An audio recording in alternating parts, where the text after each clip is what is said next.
ಆಚಿ ಮಸಾಲ. ಎಂತ ಅಡಿಗೆಯ ರುಚಿಯಾಗೋ ರಹಸ್ಯವು 20 ರೂಪಾಯಿ. ಮಳವಳ್ಳಿ ಶಿವಣ್ಣ ಸಂಪರ್ಕದಲ್ಲಿದ್ದಾರೆ. ಸರ್ ನಮಸ್ತೆ. ನಮಸ್ತೆ. ನಮಸ್ತೆ ಸರ್, ಸಿದ್ದರಾಮಯ್ಯನವರು ಅಹಿಂದ ಲೀಡರ್, ಅದರಲ್ಲೂ ಕೂಡ ಕಾಂಗ್ರೆಸ್ ಪಕ್ಷ ಅಂತ ಬಂದ್ರೆ ನಮ್ಮ ರಾಜ್ಯದಲ್ಲಿ ನೆನಪಾಗೋದೇ ಸಿದ್ದರಾಮಯ್ಯ ಅಂತವರು ಈಗ ತಮ್ಮ 2028ರ ಚುನಾವಣೆಯ ಸ್ಪರ್ಧೆ ಮಾಡಲ್ಲ ಅಂತ ಸ್ವ ಇಚ್ಛೆಯಿಂದ ಅವರೇ ಹೇಳ್ಬಿಟ್ಟಿದ್ದಾರೆ. ಇದ್ರ ಬಗ್ಗೆ ನಿಮ್ಮ ಒಪಿನಿಯನ್ ಏನು? ಅವರು ಜನನಾಯಕರು, ಈಸ್ ಎ ಮಾಸ್ ಲೀಡರ್. ಅವ್ರು ಸ್ವಇಚ್ಛೆಯಿಂದ ಹೇಳಿದ್ರು ಕೂಡ ಜನ ಬಿಡಬೇಕಲ್ಲ ಅವ್ರನ್ನ. ಕರ್ನಾಟಕ ರಾಜ್ಯದ ಜನತೆ ಮನದಾಳದಲ್ಲಿ ಅವ್ರು ಶಾಶ್ವತ ಸ್ಥಾನ ಪಡ್ಕೊಂಡಿದ್ದಾರೆ. ಸೊ ಅವ್ರನ್ನ ಯಾವುದೇ ಕಾರಣದ ಕರ್ನಾಟಕದ 7 ಕೋಟಿ ಜನ ಅವ್ರನ್ನ ರಾಜಕೀಯ ನಿವೃತ್ತಿ ಆಗ್ಲಿಕ್ಕೆ ಬಿಡಲ್ಲ. ಅವ್ರು ಎಷ್ಟೇ ಟೆಕ್ನಿಕಲ್ ಆಗಿ ಏಜ್ ಫ್ಯಾಕ್ಟರ್ ಅಥವಾ ಇನ್ನೊಂದು ಫ್ಯಾಕ್ಟರ್ ಹೇಳಿದ್ರು ಕೂಡ ಜನರ ಮನಸ್ಸಲ್ಲಿ ಜನನಾಯಕರಾಗಿದ್ದಾರೆ.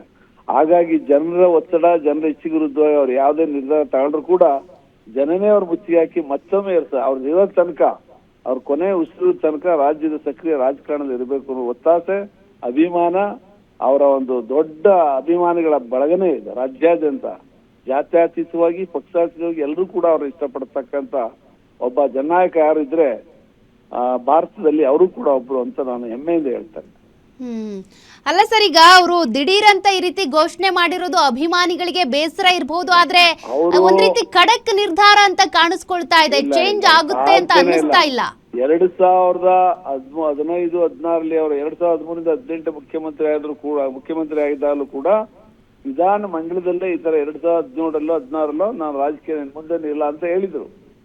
2015ರಲ್ಲಿ ವಿಧಾನ ಮಂಡಲದಲ್ಲಿ ಅಧಿವೇಶನದಲ್ಲೇ ಹೇಳಿದ್ರು, ಇದೇ ನನ್ನ ಕೊನೆಯ ರಾಜಕೀಯ, ಇದು ನನ್ನ ಮುಂದಿನ ಚುನಾವಣೆ ಇಲ್ಲ ಅಂತ. ಆದ್ರೆ ಪಕ್ಷ ಬಿಟ್ಟಿಲ್ಲ. ಮತ್ತೆ ರಾಜ್ಯದ ಅಸಂಖ್ಯಾತ ಪಕ್ಷದ ಕಾರ್ಯಕರ್ತರು ಮತ್ತೆ ಅವರ ಕೋಟ್ಯಾಂತರ ಲಕ್ಷಾಂತರ ಅಭಿಮಾನಿಗಳು ಅವ್ರನ್ನ ರಾಜಕೀಯ ನಿವೃತ್ತಿ ಆಗ್ಲಿ ಬಿಡ್ಲಿಲ್ಲ. 2023 ಕೂಡ ಅವ್ರು ಚುನಾವಣೆ ಸ್ಪರ್ಧೆ ಮಾಡೋದು. 2028 ಕೂಡ ಈ ರಾಜ್ಯದ ಮಹಾಜನತೆ ಅವರನ್ನ ಮತ್ತೆ ಸಕ್ರಿಯ ರಾಜಕೀಯ ಇರಬೇಕು, ಚುನಾವಣೆ ನಿಲ್ಲಬೇಕು ಅಂತ ಹೇಳಿ ಅತಿವಾದ ಒತ್ತಡ ಆಗ್ತಾರೆ. ಜನರ ಪ್ರೀತಿ ಮುಂದೆ ಅವರು ಒಂಥರ ದೇವರ ಡಾಕ್ಟರ್ ರಾಜ್ಕುಮಾರ್ ಅಭಿಮಾನಿಗಳ ದೇವರು ಅಂದಾಗ ಅವರ ಜನರೇ ದೇವರು ಅವ್ರಿಗೆ. ಜನತೆ ಹೇಳಿದಾಗ ಅವ್ರು ಬೇಡ ಅನ್ನಕ್ ಆಗಲ್ಲ. ನೀವೇನಾದ್ರೂ ಇದ್ರ ಬಗ್ಗೆ ಮಾತನಾಡಿದ್ರೆ ಸರ್, ಫೋನ್ ಮಾಡಿ ಕೇಳಿದ್ರ ಯಾಕೆ ಹಿಂಗೆ ಘೋಷಣೆ ಮಾಡ್ಬಿಟ್ರಿ ಅಂತ? ಫೋನ್ ಮಾಡಿ ಕೇಳಿಲ್ಲ. ನಾವು 40 ವರ್ಷದ ಅವ್ರ ಒಡನಾಡಿ ಆಗಿರೋದ್ರಿಂದ ನಮ್ಗೆ ಗೊತ್ತು. ಜನಾಂದೋಲನ ಮತ್ತೆ ಜನಾಗರಕ್ಕೆ ಅವ್ರು ಖಂಡಿತ ಮನ ಮಿಡಿತದೆ. ಅವರು ಜನನಾಯಕ ಆದ್ರಿಂದ ಜನರ ಇಷ್ಟಕ್ಕೆ ವಿರುದ್ಧ, ಇಚ್ಛೆಗೆ ವಿರುದ್ಧವಾಗಿ ಅವ್ರು ಯಾವುದೇ ತರದ ನಿರ್ಧಾರಗಳು ತಗೊಳ್ಳಲ್ಲ. ಅವ್ರು ತಗೊಳ್ಳಿಕ್ಕೆ ಜನನೂ ಕೂಡ ಬಿಡಲ್ಲ. Okay sir, thank you guarantee news ಜೊತೆ ಮಾತನಾಡಿದ್ದಕ್ಕೆ.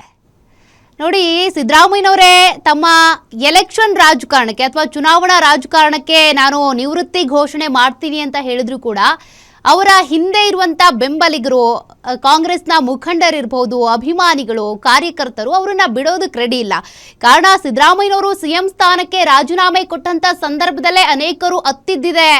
ತುಂಬಾ ಜನರು ದುಂಬಾಲ್ ಬಿದ್ರು. ಇನ್ 1 ವರ್ಷ ಆದ್ರೂ ಅಟ್ಲೀಸ್ಟ್ ಇರಿ, ಇನ್ನೊಂದು 6 ತಿಂಗಳಾದ್ರೂ ಟೈಮ್ ತೆಗೆದುಕೊಳ್ಳಿ, ದಿಢೀರಂತ ರಾಜೀನಾಮೆ ಕೊಡೋದು ಬೇಡ ಅಂತ ಹೇಳ್ತಾ ಇದ್ರು. ಅಂಥದ್ರಲ್ಲಿ ನೀವು ಮುಂದೆ ಎಲೆಕ್ಷನ್ಗೆ ಸ್ಪರ್ಧೆ ಮಾಡಲ್ಲ ಅಂತ ಅಂದ್ರೆ ಹೆಂಗೆ ಅಂತ ಅನೇಕ ಅಭಿಮಾನಿಗಳು, ಕಾರ್ಯಕರ್ತರು, ಮುಖಂಡರಿಗೆ ದುಂಬಾಲ್ ಬೀಳ್ತಿದ್ದಾರೆ. ಸಿದ್ದರಾಮಯ್ಯನವರ ಈ ಘೋಷಣೆ ಒಂದ್ ರೀತಿಯಾಗಿ ಕಾಂಗ್ರೆಸ್ ವಲಯದಲ್ಲಿ ಸಂಚಲನವನ್ನ ಕ್ರಿಯೇಟ್ ಮಾಡಿದೆ ಅಂದ್ರೂ ಕೂಡ ತಪ್ಪಾಗೋದಿಲ್ಲ. ಯಾಕೆಂದ್ರೆ ಅಹಿಂದ ಲೀಡರ್ ಅವರು ಒಂದ್ ರೀತಿಯಾಗಿ ಪಕ್ಷ ಅಂತ ಬಂದಾಗ, ಪಕ್ಷ ಸಂಘಟನೆ ಅಂತ ಬಂದಾಗ ಪಕ್ಷದ ವಿರುದ್ಧ ಯಾರೇ ಚಟುವಟಿಕೆಗಳನ್ನ ನಡೆಸಿದ್ರು ಕೂಡ ಅಂಥವ್ರ ವಿರುದ್ಧ ಕ್ರಮ ತೆಗೆದುಕೊಳ್ಳೋದಕ್ಕೆ ಹಿಂದೂ ಮುಂದೆ ನೋಡದಂತ ನಾಯಕ. ಅಂತ ನಾಯಕ ಮುಂದಿನ ಚುನಾವಣೆಯಲ್ಲಿ ಸ್ಪರ್ಧೆ ಮಾಡಲ್ಲ ಅಂತ ಅಂದ್ರೆ ಯಾತಕ್ಕಿರಬಹುದು ಅನ್ನುವಂಥ ಅನುಮಾನಗಳು ಶುರು ಆಗ್ಬಿಡುತ್ತೆ. ಅವರೇ ಸ್ವ ಇಚ್ಛೆಯಿಂದ ಎಲೆಕ್ಷನ್ಗೆ ಸಂಬಂಧಪಟ್ಟಂತೆ ನಾನು ಚುನಾವಣೆಗೆ ಸ್ಪರ್ಧೆ ಮಾಡಲ್ಲ ಅಂತ ಘೋಷಣೆ ಮಾಡಿದ್ರು ಕೂಡ ಅದು ಸಾಕಷ್ಟು ಅನುಮಾನಗಳಿಗೆ ಕಾರಣ ಆಗ್ಬಿಡುತ್ತೆ. ಕಾಂಗ್ರೆಸ್ನಲ್ಲಿ ಏನಾದರೂ ಅವ್ರಿಗೆ ಸ್ಥಾನಮಾನ ಕಮ್ಮಿ ಆಗ್ಬಿಡ್ತಾ ಅನ್ನುವಂಥ ಅನುಮಾನ ಹುಟ್ಟೋದ್ರಲ್ಲಿ ಯಾವುದೇ ಡೌಟ್ ಇಲ್ಲ. ಬಟ್ ಸಿದ್ದರಾಮಯ್ಯನವ್ರು ಯಾವಾಗಲೂ ಕೂಡ ಅದನ್ನೇ ಹೇಳ್ತಾ ಇದ್ರು, ರಾಜೀನಾಮೆ ಕೊಟ್ಟ ಮೇಲೂ ಹೇಳ್ತಾ ಇದ್ರು, ಅಧಿಕಾರ ಶಾಶ್ವತ ಅಲ್ಲ, ಜನಮಾನಸದಲ್ಲಿ ಇರೋದು ಇಂಪಾರ್ಟೆಂಟ್. ಜನರ ಹೃದಯದಲ್ಲಿ ಆಲ್ರೆಡಿ ನಾನು ಸಿಂಹಾಸನ ಹಾಕೊಂಡು ಕೂತ್ಬಿಟ್ಟಿದ್ದೀನಿ, ಜನರ ಆ ಸ್ಥಾನ ಕೊಟ್ಟಿದ್ದಾರೆ, ಅದು ಸಾಕು ನನಗೆ ಅಂತ ಹೇಳ್ತಾ ಇದ್ರು. ಈಗಲೂ ಕೂಡ 2028ರ ಚುನಾವಣೆಗೆ ಸ್ಪರ್ಧೆ ಮಾಡಲ್ಲ ಅಂತ ಅವರಾಗಿ ಹೇಳಿರೋದು.